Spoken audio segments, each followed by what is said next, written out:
what's up? So this is my second one about the 42nd Kennedy Honors, and it was Earth, Wind, and Fire, my all-time favorite band.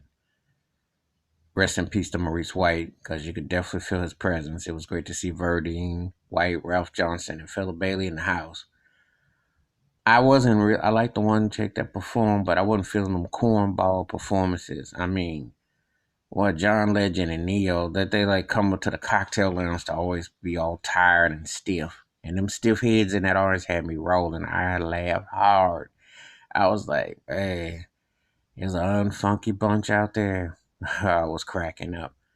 But on a serious note, it says something about when you make an impact as a band that you have a spiritual, a sensual mysticism in a way that you can convey a message that touches people all over the world. And that's what Earth, Wind, and Fire's music has done for decades. A sense of poetry, heartfelt music that touched on a whole lot of different subjects and variations. And if you were around to catch them in their peak and their prime, and if you were around to see the forces of what they did on stage, much respect to David Copperfield for having some of the illusions with them. But if you were there to catch out what they did, they truly united a lot of souls and they left a lasting impact.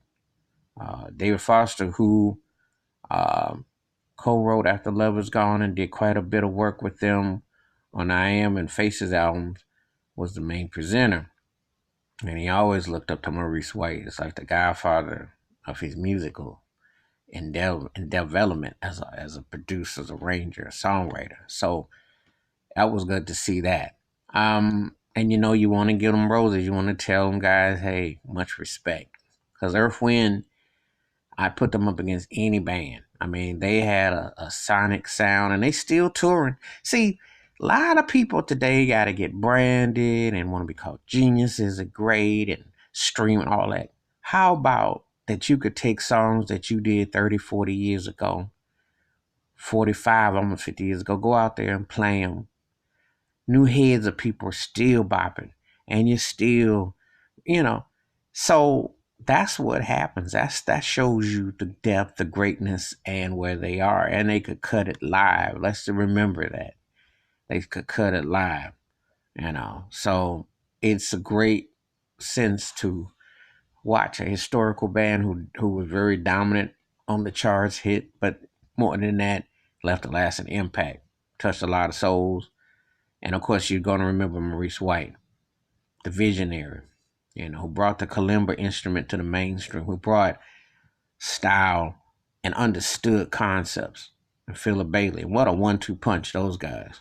And the horn section, don't even get me started. Of course, you know, Verdine, Ralph Johnson. But you got to give a shout out to Al McKay, who travels with his own Earth, Wind, and Fire All Stars, and he's a bad man. Larry Dunn, one of the baddest, and Andrew Woolfucking, the late Don Myrick. I want to give those guys, Sheldon Reynolds did his part on Emery. I want to give all the guys who've been a part of the Element a shout out. Roland Batiste, guitar player, Fred White, I can go on, missing somebody. Anyway, rest in peace to Charles Stephanie. Respect his family because they had a big part in Earth, Wind, and Fire sound and all the people that are Johnny Graham guitar. I'm just thinking names off the top of my dome, but I want to just give a shout out to people that contribute to making this possible because it was a beautiful thing. But front and center, Maurice White. And respect, rest in peace, remember Maurice White, but it was great to see our friend get honored. Give me your thoughts and takes. What's your favorite Friend and Fire song, album, tour? Will you rank them all time? Let's just chop it up for the elements. Have a great day. And feel free to hit that like, hit the subscribe. Peace.